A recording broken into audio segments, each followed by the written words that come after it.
राज्य मंत्रिपरिषद state council of ministers संविधान में संसदीय व्यवस्था की सरकार के सिद्धांतों को विस्तार से नहीं बताया गया है, लेकिन दो अनुच्छेदों 163 और 164 में कुछ सामान्य उपबंधों की चर्चा की गई है।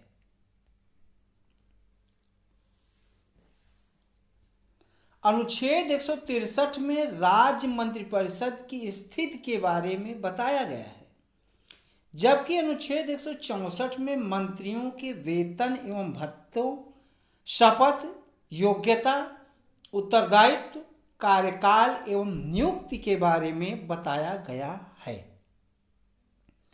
संवैधानिक प्रावधान अनुच्छेद 163 में राज्यपाल को सहायता एवं सलाह देने के लिए एक मंत्रिपरिषद की व्यवस्था की गई है। जिन बातों में इस संविधान द्वारा या इसके अधीन राज्यपाल से अपेक्षित है कि वह अपने कृत्यों या उनमें से किसी को अपने विवेक अनुसार करे, उन बातों को छोड़कर राज्यपाल को अपने कृत्यों का प्रयोग करने में सहायता और सलाह देने के लिए एक मंत्रिपरिषद होगी, जिसका प्रधान मुख्यमंत्री होगा। यदि कोई प्रश्न उठता है कि कोई विषय ऐसा है या नहीं जिसके संबंध में इस संविधान द्वारा या इसके अधीन राज्यपाल से अपेक्षित है कि वह अपने विवेकानुसार कार्य करे, तो राज्यपाल का पद विवेकानुसार किया गया विनिश्चय अंतिम होगा और राज्यपाल द्वारा की गई किसी बात की विधि मान्यता इस आधार पर प्रश्नगत नहीं की जाएगी कि उसे अपने विवेकानुसार कार्य करना चाहिए था या नहीं।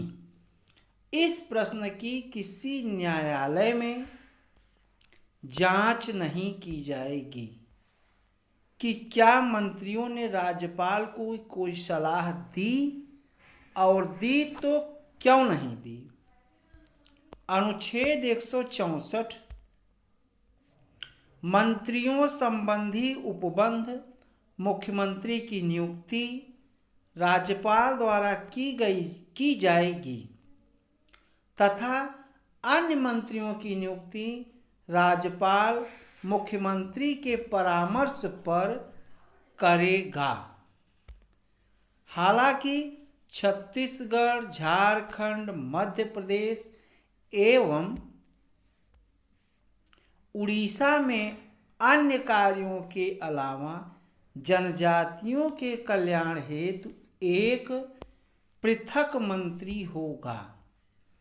राज्यों में मुख्यमंत्री समेत मंत्रियों की अधिकतम संख्या विधानसभा की कुल सदस्य संख्या के 15% से अधिक नहीं होगी, किंतु राज्य में मुख्यमंत्री समेत मंत्रियों की न्यूनतम संख्या 12 से कम नहीं होगी। इस प्रावधान को 91वें संविधान संशोधन विधेयक 2003 द्वारा जोड़ा गया। राज्य विधानमंडल के किसी भी सदन का सदस्य यदि दल बदल के आधार पर सदस्यता के अयोग्य करार दिया जाता है तो ऐसा सदस्य मंत्री होने पर मंत्री पद के भी अयोग्य होगा। इस उपबंध को 91वें संविधान संशोधन विधेयक 2003 द्वारा जोड़ा गया। मंत्री राज्यपाल के प्रसाद पर्यंत पद धारण करेंगे। मंत्रिपरिषद सामूहिक रूप से राज्य विधानसभा के प्रति उत्तरदायी होगी। राज्यपाल मंत्रियों को पद एवं गोपनीयता की शपथ दिलाएंगे।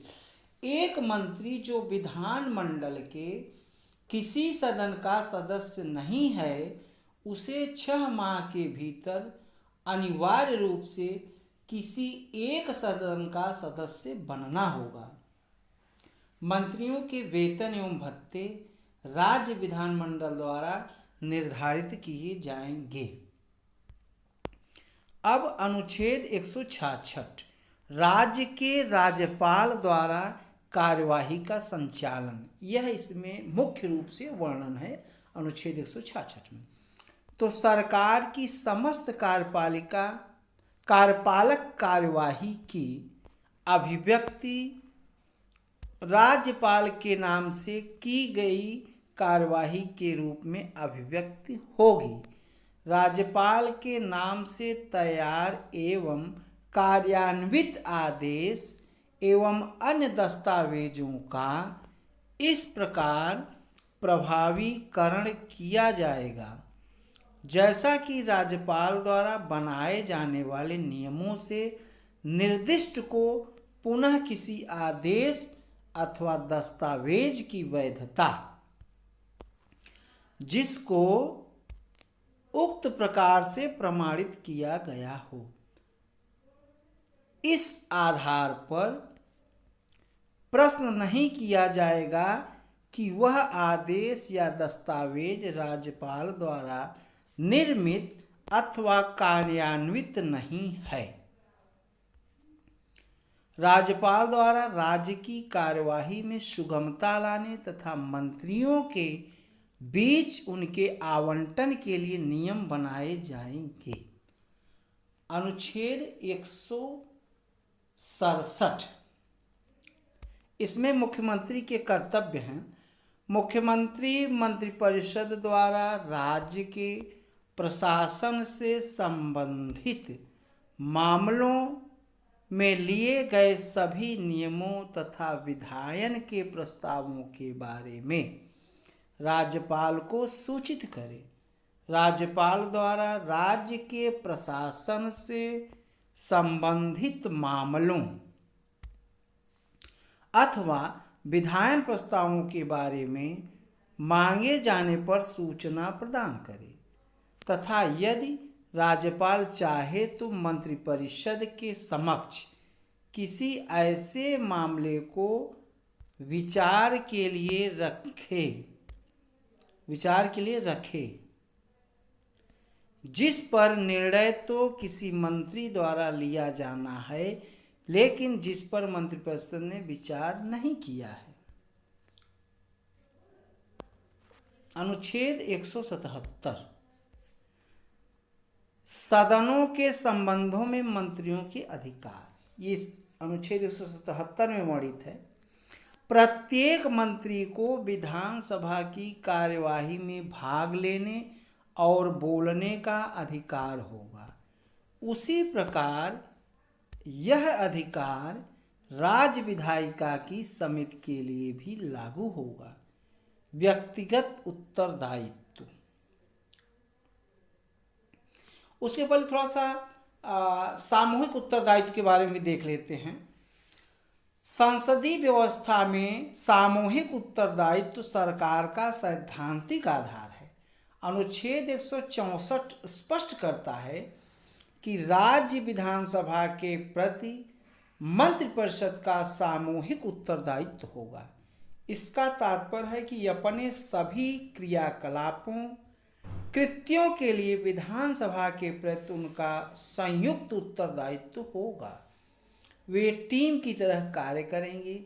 यदि विधानसभा मंत्रिपरिषद के खिलाफ अविश्वास प्रस्ताव पास कर देती है तो सभी मंत्रियों सहित विधान परिषद से आए मंत्रियों को भी त्यागपत्र देना पड़ता है।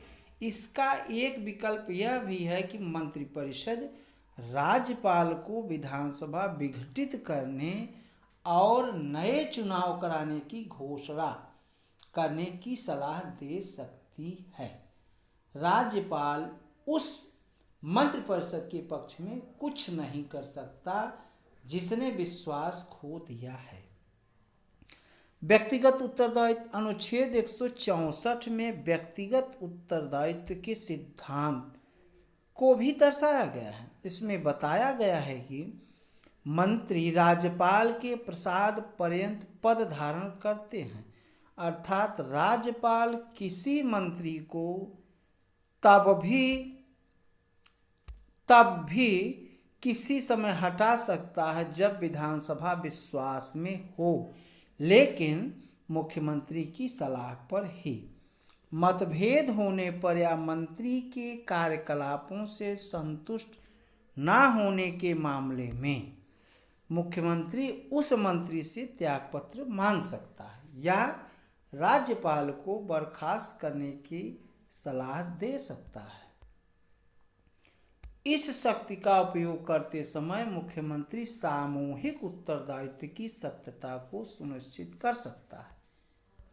कई बार मंत्रिपरिषद में उप मुख्यमंत्री को भी मंत्रिपरिषद में शामिल किया जा सकता है। उप मुख्यमंत्रियों की नियुक्ति सामान्यतया स्थानीय राजनीतिक कारणों से की जाती है।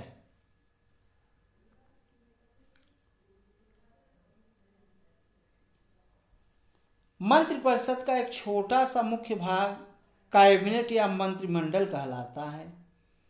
इसमें केवल कैबिनेट मंत्री शामिल होते हैं। राज्य सरकार में यही वास्तविक कार्यकारिणी का केंद्र होता है। इसकी निम्नलिखित भूमिका होती है। यह राज्य को राजनीतिक प्रशासनिक व्यवस्था में सर्वोच्च नीति निर्धारक कार्यकारिणी है।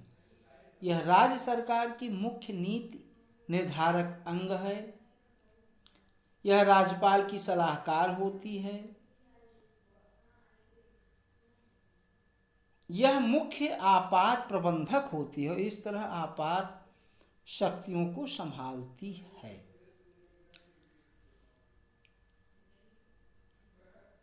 कैबिनेट विभिन्न प्रकार की समितियों के जरिए कार्य करती है, जिन्हें कैबिनेट समितियां कहा जाता है।